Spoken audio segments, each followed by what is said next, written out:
It's Self-Reflection Saturday, and today's question is, how do I get down to the root of something that I've been struggling with, and how do I create change in that area?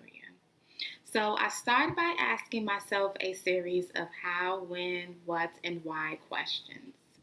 For example, rejection is something that I have been struggling with for the longest time. And when I really decided to dive into it and to explore all of it, I just started with asking myself, like, how does it feel in my body? And, how does it make me feel when someone rejects me? And just going through that and sitting with that and just, making sense of it.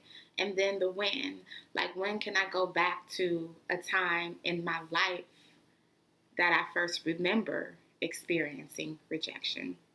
And then another question is like, what patterns have rejection, had in my life? Like, does it come at certain times or with certain people?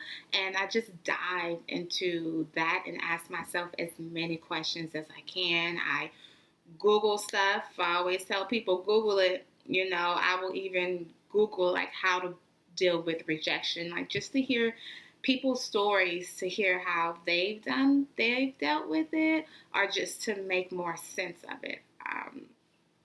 So, and then along with that, I just choose something. Once I get to the root of where I feel like, okay, this is where it stems from, I choose something to work on. Like when I encounter it again, it can be just to breathe through it. It can be to express how I'm feeling to the person. It can be just a conversation in my mind of, I know I feel rejected, but is this something this person really intended to do? So, really thinking about how I feel versus the reality of the situation.